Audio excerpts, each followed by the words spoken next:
At Arizona State University, we're bringing world-class education from our globally acclaimed faculty to you. Ranked #1 in innovation for 10 consecutive years and #2 among public universities for employability, ASU isn't just ahead of the curve, it's creating new paths to success. Earn your degree from the nation's most innovative university. Online, that's a degree better. Explore more than 300 undergraduate, graduate, and certificate programs at asuonline.asu.edu. Betting on sports can be hard, but hiring Morgan & Morgan is easy. Morgan & Morgan is America's largest injury law firm. They have over 100 offices nationwide and more than 1,000 lawyers. Their fee is free unless they win. For more information, go to forthepeople.com/bestbets or dial #law, #529 from your cell phone. That's forthepeople.com/bestbets. This is a paid advertisement. The numbers told the story, they always do. It's one of those idiots who believe in analytics. This is a numbers game with Gill Alexander on VSiN. Good Tuesday morning to you. It is a numbers game at Visa, the sports betting network, Visa.com, Game Plus, iHeartRadio, YouTube TV. However you take us in, we appreciate it. It is Gill Alexander. It is my little buddy, Kelley Bydlon, alongside here at Circa Resort Casino Hotel. I say little buddy because, you look great, man. Well, thanks, man. You're wonderful. Oh, thanks, yeah. The hair looks great. The weight looks great. This guy. Stop it, you. Oh, you. This guy.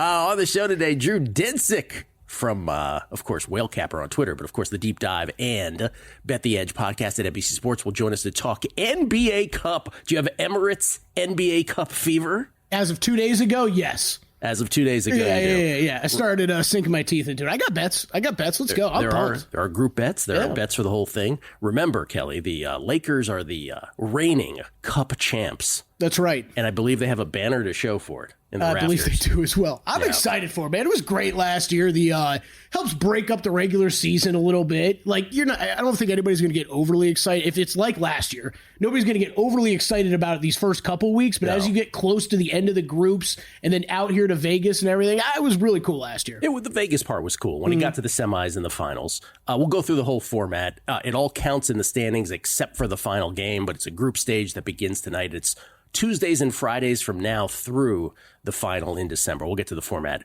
when we talk to Drew. We also have Jake Benziquin on the show today.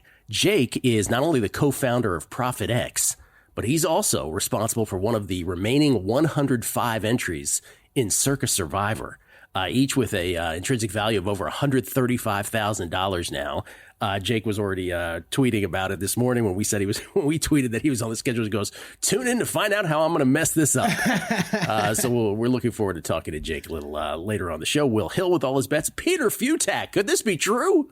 Pete Futak on college football. I want to ask him all about, with 3 weeks left in the regular season, how he sees the mayhem. What's the mayhem scenario? Who does he think the best team in the country is right now, if pressed about it? And who does he think the pretenders are? Get some of his thoughts on this weekend's games as well. Let us begin real quick with a couple things, because there's we got some baseball awards finalists to get to. First, though, Monday Night Football yesterday, the Dolphins at the Rams, and oh boy, Rams, not good. Dolphins win 23-15. In a game that they were the 2.5-point dogs in ultimately at close in this one. And the Rams just in a division, the Rams are in a division in the NFC where you're probably only going to get a division winner, much like the NFC South, but also the case in the NFC West. And it's the most bunched up of all divisions in the NFL, where the top and bottom teams are separated by just one game in the loss column. But they're on the bad end of that now with this loss to the Dolphins. Dolphins with a victory stay within contact, a game and a half of the final remaining wild card position in the AFC. The Broncos are 5-5. The Dolphins move up to 3-7. But the Rams now a game behind in the loss column of both the Cardinals and the Niners. Cardinals have the half game lead in the division. And this game really was two great defensive performances or bad offense, whichever you prefer to look at it. I'll prefer to do half glass full with the defenses. But with the Rams, they've had a terrible performance inside the red zone this year, but you can't even say this about the game last night because they barely got into the red zone. They literally ran 2 plays inside the red zone until the fourth quarter last night, because every time they got close, Kelley, chicanery happened. 10-0 game in the second quarter. The Rams were set up at the Miami 43 after Christian Roseboom picked Tua. Then the next play, Kyron was stripped by Deshaun Hand, recovered by Kendall Fuller. So they couldn't get into the red zone there. Still same score, because then Tua got sacked by Jared Verse. He fumbled. It was recovered by Verse. The Rams were set up at the Miami 36. Surely they're getting into the red zone this time. Well, these were the only 2 plays they ended up running in the red zone. They had to settle for a Cardi 34-yard field goal to cut it to 10-3. It was 10-6 at the half. The total yards in the first half, 111 to 106 in favor of the Dolphins. 4 turnovers, 2 by each team. So it was just like, here, take the newspaper. Yeah, for real. Take the newspaper. There's no one looking. The Rams continued in the third quarter. They got it to 1st and 10 at the Miami 28. Surely there's going to be a red zone appearance here. Nope. 13-yard loss on a snap over Stafford's head. Eventually a false start. Cardi then had to kick a 57-yarder after the 52-yarder was nullified by the false start. He missed that. And then later, at 17-6, the Rams got it to 2nd and 5 at the Miami 21, just outside the red zone. Kyron 2-yard loss, Stafford sacked for 12, and they had to settle for another Cardi field goal. So it's just a field goal fest late. And the Dolphins just stayed. They would go from 8-point lead to 11-point lead, back to an 8-point lead, back to an 11-point lead. And finally, in the end, the only other note I want to say about this is it's 23-12 after Sanders kicks a 50-yard field goal. 23-12 Dolphins. So the Rams need 2 scores late. They get the ball back with 2:38 left. They have a big play. They get it to the Miami 24 with 1:30 left in the game. So you got 90 seconds left in the game. You're at the Rams 24. You need 2 scores. Obviously, one of the scores being including a 2-point conversion to tie this up and force overtime. You'd have to recover an onside kick. You get the drill. But you have to make a decision at this point. Okay, do we kick the field goal, a la those of us who played Madden all those years? Do we kick the field goal first, so that we can leave enough time on the clock in the event that we recover the onside kick? Or do we try to get it in the end zone? Okay, you can decide either way. What the Rams did is they decided we're going to try to get it in the end zone. Yeah. We're not going to kick there. And then on 3rd down, they end up kicking a Cardi 31-yard field goal on 3rd and 10 at the 12 with 42 seconds left. Those 2 things don't reconcile. So you either kick the field goal with 90 seconds left, or you go for it on every down available to you to try to get it in the end zone. You don't do it halfway. Once you eschew the kick, the field goal, you don't then decide arbitrarily on 3rd down, we'll just kick the field goal here. So that was it ends up being a little thing because the Rams are probably going to lose it anyway, because you know how onside kicks go. Even though you do declare, you rarely recover the kick. I thought the same thing, though. Yeah. You just put it perfectly. I feel like there's a lot of going back and forth I've seen after the game on what was the play at the 4, right? Whether they were going to go for it or kick the field goal.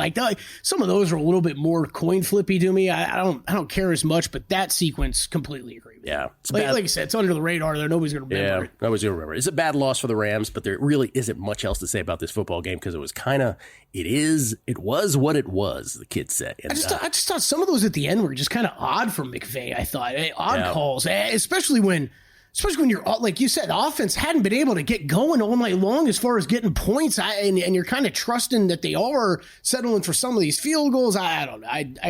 I thought at that point, just keep going. You got to get in the end zone at some point. Give it to the Dolphins though. They looked like the more fired up team. They looked like the more desperate team. They were, and they played like it. Quite frankly, the only other note, Tua on was it the pick, the Rose Boom pick, where he put his head into the tackle? Was that the play? Oh gosh, yeah, that was scary. Tua, what are you doing, man? Have we learned anything? What are you doing, man? Dude, stop it. Stop it with that. I will say good on the Dolphins because I was really hoping the Bengals would win on Thursday just so this AFC playoff picture would be kind of exciting down the stretch. Bengals and Dolphins still alive at least. Still alive. The Dolphins at 3 and 6 because they've only played 9 games.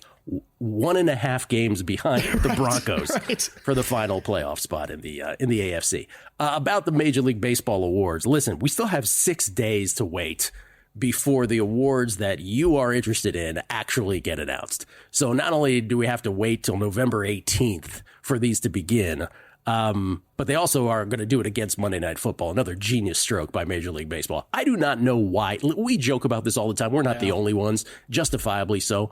why does Major League Baseball wait all this time? The only explanation I can come up with is they look at the NFL and they say, oh, the NFL season never ends. There's free agency. There's the draft. Oh, my God, the whole calendar. Everybody cares about, the NFL. Well, if this is Major League Baseball's answer to that, like, oh, if we extend the award season, it'll be long. It's just the stupidest thing in the world. So we still have 6 days to wait. But they did announce the finalists yesterday, which is, I guess, their way of saying, oh, my God, we're going to make the suspense kill you people.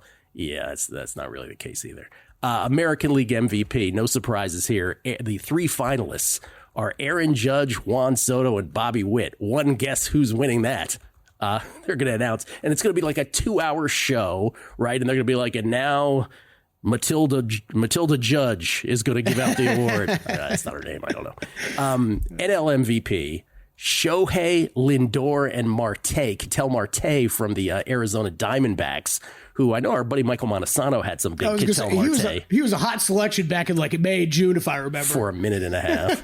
And with apologies to you Lindor people, Chris Felica, I'm talking to you, it's going to be Shohei on this, one would imagine, for National League MVP. The Cy Youngs were, I guess more interesting than that, but also, in the American League, we know who's winning that. It's Tarek Skubal. The other 2 finalists end up being Seth Lugo, who I had a 13-1 ticket on. And according to, again, Tango's tracker, Tom Tango, who's gotten this right almost every time through the last stretch of seasons, the American League order ought to be Skubal, Lugo, Burns. Instead, what they did is it's Skubal, Lugo, and Emmanuel Clase, a reliever for the Cleveland Guardians. This feels more performative than anything to me. Like, hey, a reliever might be able to win it finally after so many years. I think it's 21 years since Gagne won it. Don't hold me to the exact number. In either league where a reliever won this. So Clase gets the 3rd finalist position, again, for what it's worth nothing but just that. And then the NL Cy Young, Sale, Wheeler, and Skeens, which is exactly the order that Tango had them in, by the way. Sale with a slight edge on Wheeler and Tango's numbers. So this will one would imagine it's either Sale or Wheeler. But when you see Skeens finally in print for Cy, you think to yourself, all right, NL Rookie of the Year, it's Skeens, Jackson Merrill, and Jackson Churio. They're not going to cut him out of both, are they? I don't know. Oh, man. I don't think so. I don't know. I kind of think the same way. I think he's kind of there in the MVP just to make headlines, too, though. Well, he's 3rd according to the tracker also, so he kind of deserves it. Cy Young, yeah, he kind of deserves it. By the way, American League Rookie of the Year, no surprises in terms of the finalists there. The 2 Yankees, Luis Gil and Austin Wells, and the Baltimore Oriole, Colton Cowser. Anybody can win that one. That's probably the one that's the most up in the air. We'll come back. Drew Dinsick next right here on A Numbers Game.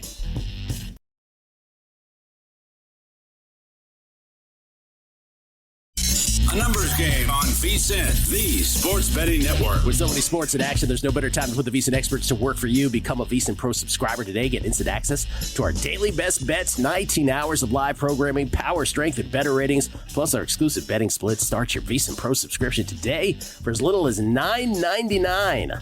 And see everything VSiN has to up your betting game. Sign up today at VSiN.com/subscribe. That's VSIN.com/subscribe. It's Gill Alexander with a very ornery Kelley Bydlon. Would you like to tell the folks what you're so angry about off air? Just schedule making in sports, man. Like, why do we have to be angry about this at least once a week? Drives me insane. So my proposal, Gill, is this come up from the MLB awards discussion? Yeah, MLB awards, even just like a stupid thing with the NBA last night. Like every game was starting at 5 o'clock, like right in the middle of basically in the middle of Monday Night Football. That was bizarre. So put a presidential candidate on the ticket who's going to hire a full-time sports schedule maker. Let's get college football out of Congress every year because Congress has got to step in and solve all our college football problems. Just get me a sports schedule maker czar, okay? Need that, and then get rid of daylight savings time. If that's on your resume, I'm probably voting for you. Wow. Now, all right, you have Kelley Bydlon's vote. Daylight saving time is horrible. I hate our commute, where is either in pitch black half the year, or it's like the sun is barely rising and killing our eyes on the way in. Okay. Drew Dinsick joins us, ladies and gentlemen. I imagine he has something to say about this. He is the host of Not One But Two podcast, The Deep Dive with Andy Molitor, and of course, NBC Sports Bet the Edge with Jay Croucher. He joins us now, courtesy of the Progressive Guest Line. You can follow him on Twitter at @whale_capper. Kelley, what did you call Kelley off air, Drew? No, I'm just curious. I actually just need Kelley's take here. Which of the 4 p.m. games was your most favorite on Sunday? Was it Cowboys Eagles? Was it Jets Cardinals, or was it Chargers? Who did the Chargers even play? Titans? Yeah. That was one of the most horrible throwaway 3 hours of our football lives that I can remember. But this is the point. How often do we bring it up? The late window where they stick 3 games. Like, this is, come on, let's even it out, balance it out. Someone should have oversight. You know, the bad, put a good game in there. The bad part of daylight savings used to be longer, but like 20 years ago they changed it, so it's now shorter. The part where you have to like wake up in the dark, so it's actually better than it used to be. Yeah. Okay. Still get rid of it. Also, it sounds like Kelley wants permanent daylight savings. He does. Right? Yeah. Did they do that in Oklahoma? Did I see this? Arizona, Hawaii. Yeah. Arizona and Hawaii, but I thought Oklahoma passed something. Maybe I misunderstood. Maybe. You might be right. They sound like a smart state. About the NBA Cup, because we brought this up, and and Kelley just brought up the fact that the games ended yesterday. So the NBA Cup, again, this last year, the Lakers won this. The semis and the finals, as Kelley mentioned, was very cool in Vegas. I actually went. We both went to that last year. It was super cool. The Lakers probably went overboard again. They have a banner in their rafters about it. It's probably not a smart thing. But yet they won it. And this year it is much the same. You have 2 stages. You have group play and then the knockout rounds before you get to the semis and the final. Again, only the final does not count in the standings. Everything else is a regular season game for all of these teams. And this will be Tuesdays and Fridays beginning tonight up to the semifinals on December 14th and the championship game on December 17th, which is a Tuesday. Every game on these Tuesdays and Fridays will be part of this Emirates NBA Cup. And you have 6 groups of 5 teams, still separated by conference. And there's all the rules right there on the screen in case I missed anything right here. And so, Drew, I'm curious, does your daily handicapping on these Tuesdays and Fridays change in any way? But you actually do have an explanation for why the games were played when they were yesterday vis-a-vis this NBA Cup. Yeah, and the rules that are up on the screen right now, hope you had time to read all of them. They have made it somewhat convoluted. Like it is definitely not. It's one of the things where you're like, oh yeah, look at the courts, they're different. Something's going on. Oh yeah, it's the NBA Cup. Remind me in a month who's playing in Vegas, because that's kind of how it goes if you're just a casual fan. But if you're a handicapper, you do need to pay attention to this for a couple reasons. Number one, the NBA is treating these games differently in terms of the way that they have staggered schedules. They have put teams on almost dead equal rest. So these are all completely neutral fatigue games. And that's rare. Why those were played when they were played last night. That's part of that. Yeah, they didn't want teams playing late into the night and then having early tips and things like that. So, I mean, they've given they have given everybody exactly equal footing in terms of rest, travel, everything. Like they've gone out of their way to make sure these games are quote unquote neutral. Meanwhile, like tomorrow, there are just some absolutely hilariously lopsided ones where teams have had 3 days rest versus back to back. So, like they clearly are like, yeah, no, they don't. All the regular season games don't count the same. These matter more. So it's a relatively flat footing. And then from a handicapping perspective, the important thing to remember is margin of victory matters here. If you're, if you're a team, if you think you've identified a team that, let's say they're the Lakers or the Celtics and they're trying to hang banner number 19 because they're all equal. I can't even. They might be going for margin here, and you will see some teams that really do try to put an especially significant margin of victory up. And it got to, I think, the last of the round robin last year where you had situations where it was like, well, the Celtics can qualify, but they got to beat the Nets by 30 points. And Right. they beat them by 31. Right. So it's like that sort of stuff does manifest later in the cycle. But, there's not as much pulling of punches here if you are like sincerely in control of a game and it's just a matter of running out the garbage time. So keep an eye on that. And that could influence the rotation, the minutes and things like that. I'm expecting a little bit of, more like playoff rotation type of concepts from a couple of coaches, surely. So so I think you just hit on something there. So are we assuming, and you know what they say about assuming, Drew, are we assuming that that every team cares about this deeply? Because remember, on the run up to it last year, because it was the first, we were just kind of, pontificating here and speculating about this. And we were like, I remember the consensus opinion was, oh, the Oklahoma City Thunder, right? They're a young team. This should mean something to them in a way that it won't to a veteran club. Remember, that was sort of the conventional wisdom. Turned out that was the Pacers angle. And that was the Pacers angle. And they got to the finals, right? Finals, yeah. Finals, right? Lakers in the finals. Yeah. Halliburton was on a roll at that point. Yeah. So I guess what I'm asking is, 1 year into this, has both through just the experience of going through it the first year and also by edict, right, from above, and Adam Silver's office being like, hey, guys, you should care about this. Are we just assuming that everybody does care deeply about this and all of these handicapping principles? Definitely not. Definitely okay. Not. No. Okay. There are a couple of teams that I'm sure do for reasons that are tough to explain. But, the teams that I would say like I guess I would be surprised if the Nuggets go like playoff rotation minutes, because the Nuggets have been really, really firing a lot of bullets. Like they have been putting Jokic into tough spots, playing, tons of high leverage minutes really early in the season. And this is the kind of thing that where they may take a little bit of foot off the gas. I wouldn't be surprised. Similar kind of thought process around the Suns. The Suns have built themselves a nice little lead in the Pacific, or I guess not a lead, but they've given themselves margin of instead of having to play themselves out of the play-in potentially, at least to start the season. And with Kevin Durant injured, it's tough for me to see that they're going to like put Beal and Booker in harm's way as far as minutes go. Like there are some teams that are dealing with injuries and rotation questions and fatigue that I would expect to pull their punches a bit. And it may not even come from, we may not even know until there's one game done, right? Like it could just be a matter of tonight, for instance, a team like the Mavericks, who has nothing to prove and is not playing for the cup and is trying to be ready for a playoff push again. Like if they lose to the Golden State Warriors by double digits tonight, which they could, because the Golden State Warriors are amazing, then, they may be just a no show in the other cup games as they try to, conserve a bit. So I think I do remember those small examples happening last year, but I don't remember being very good at guessing who was going to care besides the Lakers, because there was a specific,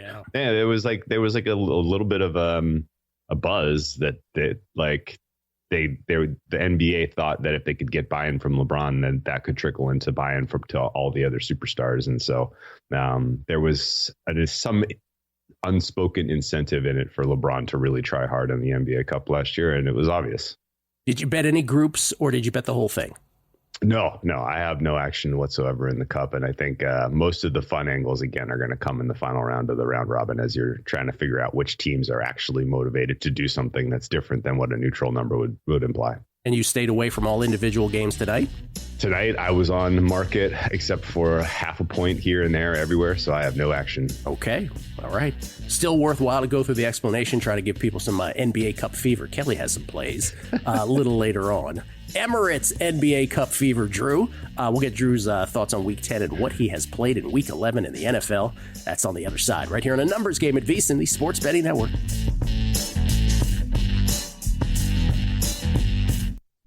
A Numbers Game on VSiN, the Sports Betting Network. I cannot say enough about the new VSiN Watch app. It is sleek. It is sexy. It is streamlined. Works really well. Our all-new VSiN Watch app makes it easy to watch or listen to VSiN anywhere, anytime, on your phone or tablet. And for a limited time only, you can watch it for free. Visit the Apple app or Google Play Store now to download the VSiN Watch app and get 24/7 access to our live audio and video stream. Watch replays of your favorite VSiN shows, easily stream video to your smart TV, browse clips by sport, or use the search feature to find the specific VSiN expert insights you're interested in. The VSiN Watch app, free to download for both Apple and Android users, so do not delay. Visit the Apple or Google App Store now to download the all-new VSiN Watch app now and become part of the Sports Betting Network. It's Gill Alexander. It's Kelley Bydlon. Drew Dinsick, kind enough to join us for a second segment. I know it was a bunch of tweets. We'll get to those momentarily. Drew can be found once again at @whale_capper on Twitter. And of course, the deep dive with Andy Molitor, Dinsick Classic, and of course, NBC Sports' Bet the Edge podcast. New Dinsick, as I think the community calls it. Drew, have you recovered from the election? Let me just get that out of the way. Oh, no, not even remotely. It was an unmitigated disaster financially. Yeah, thankfully, sorry, man. Bitcoin ripped. That kind of healed. That made it easier to square. By the way, I made that same comment to someone earlier this morning. That's exactly right. Every time I get down, I just flip open the Trading View app, and I'm like, wow. Look at that thing go. Because the Bitcoin stuff is like 10x what you'd lose in an election. It's just incredible. Was that another big jump yesterday? We have to run. It almost cracked 90. Yesterday was insane. Yesterday was insane. We have to run back that Todd Wishnev appearance the last time he was on talking about that. This was back in February. And it was just, he made a great case for it. And here we go. Anyway, I'm sorry, but we were worried about you. That's why I bring it up. I mean, hey, look, man. Sometimes you wake up and you realize you've never been less in touch with the normal American, and spent a lot of that in the last week. I just, I kind of have to just respect the fact that America is not where I thought it was centered, but that's okay. All right. Well, I didn't want to put salt on any wounds. I just figured we should mention it because otherwise we just leave it hanging like that. To the NFL. Yes. Where before we get to your picks, let's start with your picks. What did you end up this week 11 in the NFL? Right now, all I've got is Chargers -1. I'm nowhere near to that number. That one was one where I was like, I thought maybe I made a bust somehow in some way. I didn't. What is your number, by the way? No, 4. I have a meaningful difference between the Bengals and the Chargers, and right now at 1 and 1.5, that's implying the Bengals are better than the Chargers on a neutral, and I don't see that at all. So I guessed 2.5. Wow, 4 you had. Wow. Yeah, I'm not even in the right time zone there. I don't know. I'm high on the Chargers, I guess, and this is new territory for me because I haven't been betting them much this year. Yeah, I don't really see it with the Bengals. You don't. That's because it's interesting because most folks would say, well, this is a step up in competition for the Chargers. They've had a pretty easy go of it, that kind of thing. Sure. Yeah. And the Bengals, they get extra rest, I know, but the Bengals defense is it's just there's absolutely nothing there. And the offensive line for the Chargers is keeping Justin Herbert clean every week. He started to develop a little bit of chemistry with Johnson and some of the wideouts that they have there. So that's not like a bottom, one unit anymore. And I think the Chargers offense has upside here, and the Bengals really just have Burrow and Chase. And I don't know, Burrow's starting to there's some cracks in the armor there, and the fact that their backs were against the wall against the Ravens, and they basically left every good play on the field, and it still couldn't get it done. I don't know how you bounce back necessarily and have a tough, a well coached professional team, physical, on the road. This is a bad spot, I think, for Cincinnati, and I think the Chargers can win this one by margin. So laid the Chargers.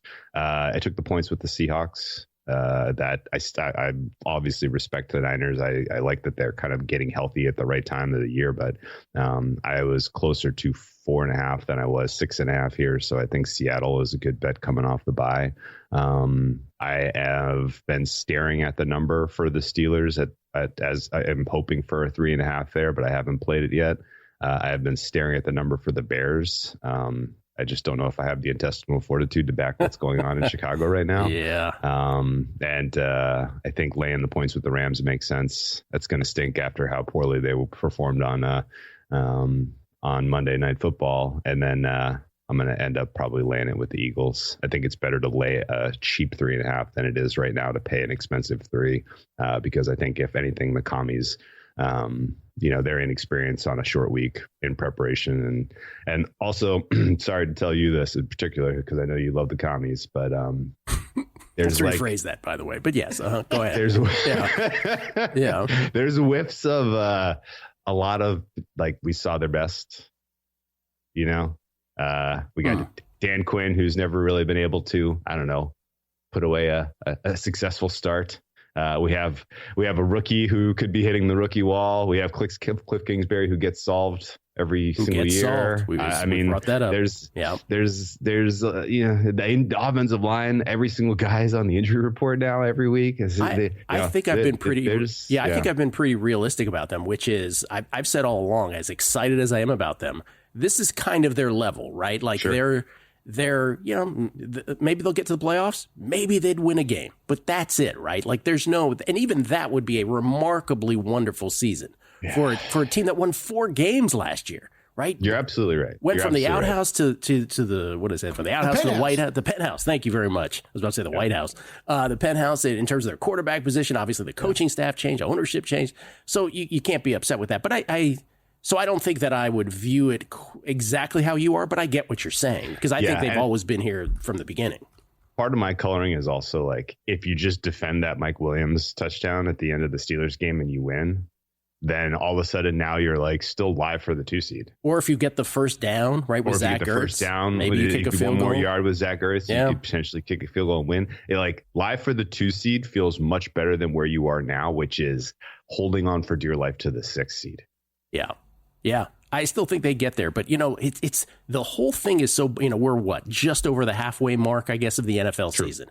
And just going through the games that you brought up, and it just occurs to me, right? Like every one of these games, the massive implications of Cincinnati and the Chargers, which was the first game you talked about. It is the proverbial must win for the Bengals, right? They're a game out of the wild card position. They're a game behind the Broncos.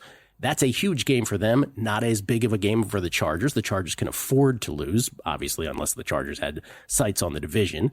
Obviously, Philly, Washington, Seattle, same story in the NFC, where they are, a game in the loss column behind both the Cardinals and the Niners. I mean, every one of these games, right? Pittsburgh, Baltimore, obviously jockeying for position. Literally, like everyone you touched on. The Rams have to keep contact, has massive implications. We are at that point in the season. So the thing with the NFC is that the fly in the ointment was, the Cardinals are good. And that has kind of polluted it. It has. And really just in general, like a very, very good team is going to be on the outside looking in from the wild card spots. Whereas in the AFC, like... Oof. Somebody's got to get the 7 seed. It's probably going to be an 8 and 9 team, which is absolutely outrageous. And we thought it was the opposite, right? Going into the last few seasons, not just this season, that the AFC was the one that was so deep. Not at all the case. Yeah, the cream has risen to the top in terms of, we know that, Mahomes, Allen, and Lamar Jackson are gods. But everything else in that kind of lower tier there is wild. 4-6 Colts, 4-6 Bengals, still very much alive for a 7 seed. You could have a rookie Bo Nix on the road as a 13-point dog in Buffalo or something in the 2-7. Like that would be quite a number. Where do you stand on, first of all, Buffalo, Kansas City this weekend, where Buffalo's a tick of a favorite here, but also just in general at the top of football? KC obviously is undefeated still, inventing every possible way to win football games that you can drum up. Buffalo, by the way, 2.5-point favorite in this. I shouldn't say a tick of a favorite. But in terms of the fact that if you power ranked them now 1, 2, 3, what's your 1, 2, 3? My 1 is Baltimore. My 2 is Buffalo. My 3 is San Francisco. My 4 is Detroit. My 5 is Kansas City. So the undefeated Kansas City Chiefs I would rate as the 5th best team right now. Whoa, I'm glad I asked. Wow. There's a lot of warning signs going on with these guys, and I will admit that I will probably, as I make a number for the margins between these teams are very fine. As I make a number for Sunday's matchup against the Bills, it says Kansas City or pass here, and in general, this is maybe a decent buy low-ish if you're ever going to get one on the Chiefs because of how unimpressive they were against the Broncos. I was heavy in the Broncos in that game in general, and I liked the spot a lot for Denver compared to Kansas City, whereas this now actually is a pretty good spot for Kansas City to bring out some of the good plays. So it wouldn't shock me if Kansas City wins, but right now I would have them behind Buffalo in terms of a neutral power rating. The margin is like half a point. I think my wow was mostly for Detroit being fourth. That was probably my biggest. I mean, Detroit's offense is the best in football. Okay. I don't think that's really controversial. Yeah. And here's the thing about, well, now that part isn't. I think, again, it all is going to come down to 60 minutes in January. And so that's the thing. And Patrick Mahomes exists, and so we'll see. Drew, thank you as always, man. Appreciate it. Best luck, guys. Drew Dinsick, everybody. We'll come back with some Super Bowl exactas next.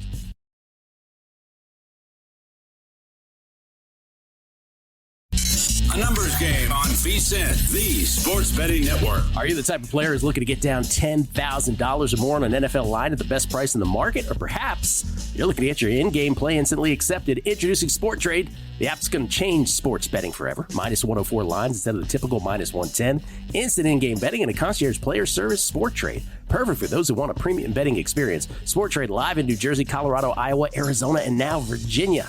Download Sport Trade, use code VSiN to earn 10% cash back on each wager in your first week. Terms apply. Got to be 21 years or older to play. If you or someone you know has a gambling problem and wants help, call or text 1-800-GAMBLER. Skill Alexander, we got tweets at Beating the Book. We get tweets. Always appreciate the feedback. This is from Dom Corleone 28, Kyle D. He says, hard not to take an early victory lap on the Bears season under 8.5 and 9.5. Thank you, Hard Knocks, he says. Friends and fans in sheer panic and finger pointing who to blame because it cannot be all Caleb's fault despite his inaccuracy. This was to be the best spot for a rookie quarterback to land with all the weapons. Fields was one of the most sacked quarterbacks last year, yet minimal O-line changes were made during offseason and magic was expected. It has been delicious, he says, delicious to watch unravel and assuring that maybe I'm growing as a sports bettor. How about that from Kyle D? Wow. That's a hammer. Yeah, that's a victory lap before the victory is even secured. Yeah, I got my bets in, Kyle. I'm not scooping that cash yet. That's I will go back to what I said yesterday about the Bears. This is kind of who exactly who I thought they'd be. I don't think it means they can't get a little bit better here towards the end. Kyle D, everything you're saying is true, but if you are to improve as a sports bettor, don't call it before it happens, even though you're looking good. Ryan Hyatt, I've been busy lately. Remind me again what year these MLB awards are for? Thanks. My thoughts exactly, Ryan. Ryan Thompson. McVay is such a bad in-game coach. Should have gone for the touchdown on 4th and goal from the 4 with 6 minutes left. Then, as you said, Gill, kicking on 3rd there at the end made no sense. Yeah. Jesse Welch. The ever-elusive Merrill Hodge He's Not Special clip made an appearance on the Lombardi line by accident today. It did. Shout out Darnell. Shout out that Darnell. So much. He is not special. He is not special. There's nothing special about him. We will run that 100 times. Vegas regular. You have Tua coming off a concussion and is tackling with his head, as you said, and Tyreek with a tear in his wrist is doing touchdown celebrations, throwing himself on the ground. A bunch of Mensa members, I tell you. D-Gen, Southern Gent. Gil, every time you say, here, take the newspaper, I laugh to myself and feel really guilty about it, LOL. And not saying Tua is doing it on purpose, but I did wonder if Tua said to himself, generational wealth insurance policy as he braced for impact. I don't know if he said that to himself, but that's interesting. It's an interesting take on it anyway. Spence, I wish MLB would announce the damn award so my Spencer Strider Cy Young ticket will be graded. You and me both, Spence. When is that happening? When do our CJ Stroud #1 and Spencer Strider Cy Youngs happen? Yeah, when's that NFL draft taking place? Come on. We all know who the better quarterback is. This is from NCI 95 Gambler. What if NL Rookie of the Year is a tie? Is that a possibility? How likely is it? You know it's baseball writers we're wagering on. I mean, it's a possibility. I mean, ties are already lame. Can you imagine? That'd be the lamest thing ever. It's Paul Skeen's mom and Jackson Merrill's mom together. Like that. And Jackson Churio's mom is like, why did I get invited? That would be so ridiculous. Yeah. Torch D. Last night I did some live betting on the football game. Bet 365 had Dolphins -350 while every other book was around -500. So I put 800 on it. Ooh. Woke up this morning to an email stating wagering restrictions will be applied to all my bets going forward. This is now the 4th major sports book that has done this to me. This feels criminal. Wow. Don't get me started. Nevada Azer. Hey, Gil, question. What if Burrow finishes? I love these hypotheticals. What if Burrow finishes with 50 touchdown passes, 5,000 yards, and Cincinnati squeaks into the playoffs. Is that enough of an outlier season to steal the MVP that's obviously trending towards Lamar and Allen? God, I love this question. Well, you've stated it correctly. It is trending towards Lamar and Allen. Lamar specifically. Lamar, 24 touchdowns, 2 picks. By the way, do you know Brock Purdy's numbers on the road in his last 9 road games? Really good. 23 touchdowns, 2 picks. That's one of the weird home road splits ever. Anyway, back to your question. Sorry. That's right. Lamar Jackson this year, 24 touchdowns, 2 picks. But if Burrow gets 50 touchdowns, 5,000 yards, and the Bengals make the playoffs, obviously it will mean he will get consideration. But you know what it probably means? That he's just going to get comeback player of the year. That's my hunch. That he still won't get MVP. Although I hear what you're saying. If you put up those numbers, you're in the conversation. But they'll probably steer another award towards him, or he'll get the Offensive Player of the Year award. Yeah, right? Yeah. This is I think you hit it. I think it's comeback, and the rest go by the wayside. Probably. It's an interesting question because I don't think he's completely out of the picture yet, but only because he has those numbers, right? Like the numbers are so ridiculous with Burrow that he still has to be in the conversation a little bit.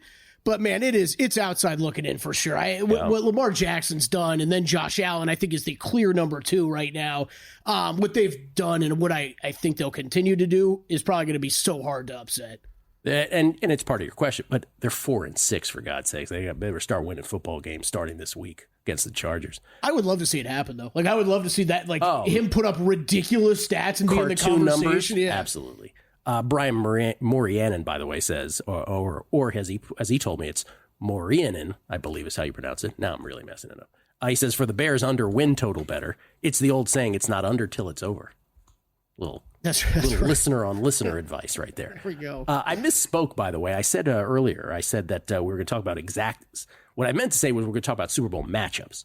Correct. Because I brought this up yesterday. I'm like, to me, the Lions-Ravens matchup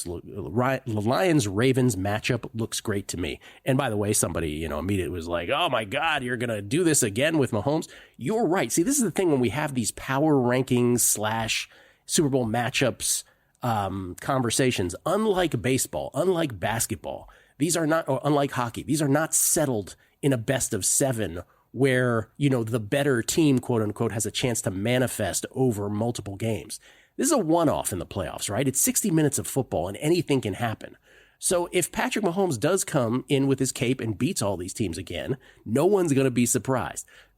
But I'm just going to take the approach that I'm willing to take that hit again, and that Mahomes has all these teams' numbers, specifically the Ravens' number, until he doesn't. Here are your short shot Super Bowl matchups. Courtesy of Advocate Skirmish over there at FanDuel. Chiefs-Lions plus 750. There's my Ravens-Lions at 11-1, and then Bills-Lions at 14-1. So the Lions clearly are the anchor for all those. Chiefs-Eagles becomes the next short shot at 15-1. I'm not sure I expected that. Chiefs-Niners 17-1. Ravens-Eagles 21-1 in the Battle of the Birds, and then you see everybody else 25-1 and longer. Is there anything on the board that we have that interests you, or is there something off the board that would interest you? I was going back and forth about this. I said yesterday, I think I'll stand by what I said yesterday. It would be Ravens-Lions and Bills-Lions to me. So those, I mean, look, you could bet both if you wanted it. Those prices, 11-1, 14-1. I think biggest thing I took away from looking around it for these numbers this last night and this morning, shop around. There are massive differences book to book on some of these teams. Like that 11-1 Ravens-Lions over at FanDuel, that was by far the best I saw on that.